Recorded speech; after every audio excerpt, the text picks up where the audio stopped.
할렐루야. 오늘도 말씀으로 주님과 동행하고 계신 여러분을 주님의 이름으로 축복합니다. 함께 보실 말씀은 요한일서 1장에서 5장이 되겠습니다.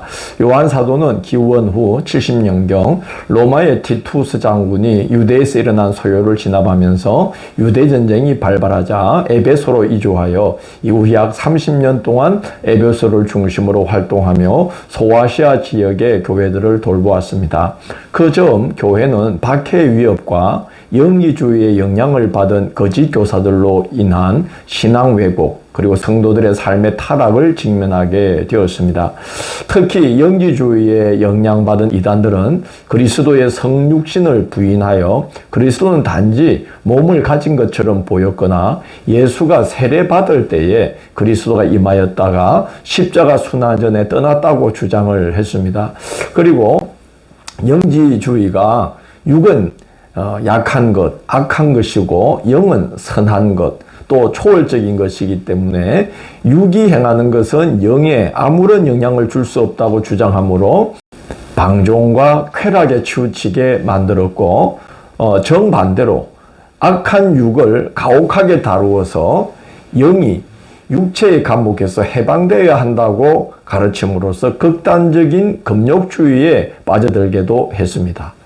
요한은 사도들 중에 마지막 생존자로서 교회를 이단의 위협에서 보호하기 위해 자신은 몸을 입고 오신 그리스도를 듣고 보고 만진 목격자로서 성육신은 실제라는 걸 증언하고 하나밖에 없는 아들을 육신의 몸으로 이 세상에 보내신 하나님의 사랑을 서신을 통해 증거하게 되었는데 그 서신이 바로 요한일서가 되겠습니다. 1장은 예수 그리스도의 성육신을 증언하는 내용입니다. 1절을 보면 태초부터 있는 생명의 말씀에 관하여는 우리가 들은 바요 눈으로 본 바요 자세히 보고 우리의 손으로 만진 바라고 말하고 있습니다. 요한은 자신이 성육신의 증인이라고 밝히고 있는 것이죠. 이어서 요한은 예수 그리스도와 사귐으로 인해 예비된 복을 증거합니다. 9절을 보면 만일 우리가 우리 죄를 자백하면 그는 미쁘시고 의로우사 우리 죄를 사하시며 우리를 모든 불의에서 깨끗하게 하실 것이요 라고 말하고 있습니다. 성도들을 미혹하는 거짓 교사들은 그리스도의 성육신으로 인한 이 은혜를 알지도 못하고 믿지도 않기 때문에 그들뿐만 아니라 그들을 따르는 자들까지도 죄 가운데 머물게 하며 어둠에 처하게 할 수밖에 없다는 것을 증언하고 있는 것입니다. 2장은 거짓 교사들을 경계하라는 권고입니다. 먼저 요한은 서신을 쓴 이유를 이렇게 말합니다. 1절을 보면 나의 자녀들아 내가 이것을 너희에게 쓰면 너희로 죄를 범하지 않게 하려 함이라고 말합니다. 거짓 교사들의 꾀임에 넘어가 죄에 빠지지 말라고 권고하는 것입니다. 거짓 교사들의 꾀임에 넘어간 자는 그의 행위가 그 사실을 드러낸다고 말합니다. 첫째, 형제를 미워하게 된다고 말합니다. 9절을 보면 빛 가운데 있다 하면서 그 형제를 미워하는 자는 지금까지 어둠에 있는 자요라고 말합니다.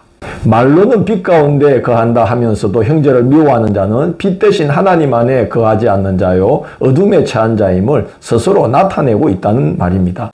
두 번째로 거짓 교사의 꾀임에 넘어간 자는 이 세상을 사랑하는 자가 된다고 말합니다. 15절에서 이렇게 말합니다. 이 세상이나 세상에 있는 것들을 사랑하지 말라. 누구든지 세상을 사랑하면 아버지의 사랑이 그 안에 있지 아니하니 라고 말합니다. 16절에서는 세상에 있는 것들은 육신의 정욕, 안목의 정욕, 이생의 자랑이어서 하나님 아버지께로부터 온 것이 아니라고 말합니다. 즉 하나님께 속한 자들은 영지주의 이단 사조에 미혹되어 쾌락에 빠져들거나 이 세상에 있는 것들을 사랑하거나 그렇게 하게 되지 않는다는 것을 말하는 것입니다.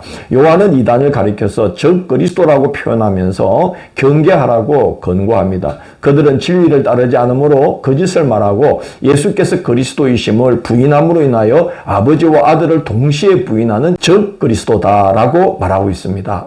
그렇기 때문에 처음부터 들은 것, 곧 사도들을 통해 받은 복음 안에 거하라고 권면합니다. 3장은 참된 성도의 삶에 대해 말합니다.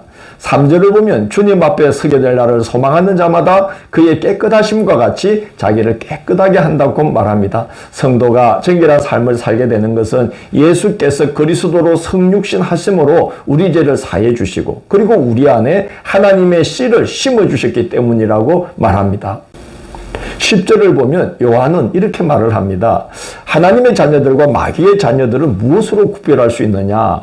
그가 정결한 삶을 사는지, 그가 주님의 계명을 받들어 사랑하고 있는지, 그것이 바로 하나님의 자녀들과 마귀의 자녀들을 구별하는 기준이 된다고 말합니다. 그러므로 그리스도께 받은 계명에 순종하여 서로 사랑하라고 권면하고 있습니다. 4장은 영들을 분별하라고 권고하는 내용입니다. 왜 분별하느냐? 1절에서 그 이유를 이렇게 말합니다. 사랑하는 자들아, 영을 다 믿지 말고 오직 영들이 하나님께 속하였나 분별하라. 많은 거짓 선지자가 세상에 나왔음이라고 말합니다. 이어서 요한은 무엇으로 분별할 수 있는지 그 기준을 말합니다. 첫째, 예수 그리스도의 성육신에 대한 인정 여부가 그 기준이 된다고 말합니다.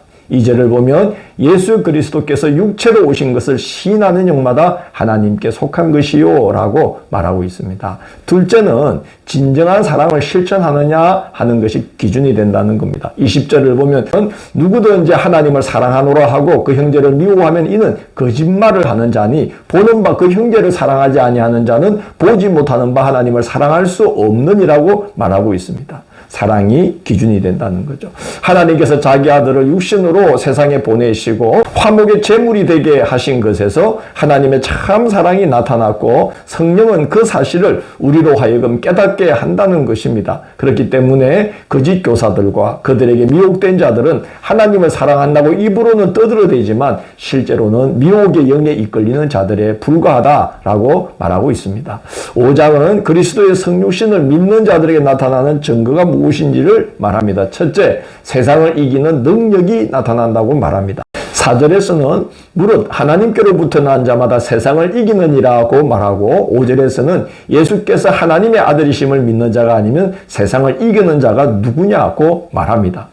7절, 8절에서는 성령과 물과 피가 그리스도의 성육신을 증거한다고 말합니다. 정언하는 이가 셋이니 성령과 물과 피라 이 셋은 합하여 하나이니라고 말합니다. 예수 그리스도는 십자가에서 물과 피를 흘려서 몸을 입고 오셨음을 나타내셨고 성령은 우리로 하여금 그 사실과 그 안에 감추인 은혜를 알게 하시기 때문에 셋이 합하여 성육신을 증거하고 있다고 말하는 것입니다. 둘째는 기도가 응답된다는 것입니다. 14절, 15절을 보면 하나님의 아들의 이름의 능력을 믿고 그의 뜻대로 기도하면 하나님께서 그 기도를 다 들어주신다라고 말하고 있습니다. 그때나 지금이나 이단들은 몸을 입고 오셔서 우리를 위해 화목제물로 자기를 내어주신 예수 그리스도의 은혜에서 떨어져 나가게 만드는 영혼 사냥꾼들입니다. 그렇기 때문에 영들을 잘 분별하고 미혹당하지 않도록 말씀과 기도로 전신갑주를 입고 살아가야 하겠습니다. 내일 12월 27일 월요일은 요한이서, 요한삼서, 유다서를 선한 것을 본받으라는 제목으로 살펴보도록 하겠습니다. 오늘도 함께 해주셔서 감사합니다. 주님 감사합니다. 많은 이단들의 미혹이 우리 시대에도 존재합니다. 주님 이 땅의 교회들을 지켜주시고 그리스도인들을 지켜주셔서 이단에 미혹되지 않도록 인도하여 주시고 이단만큼이나 우리의 영혼을 파괴하는 세상의 많은 유혹거리 시험거리들로부터도 우리를 지켜보아여 주옵소서. 예수님 이름으로 기도드립니다. 아멘.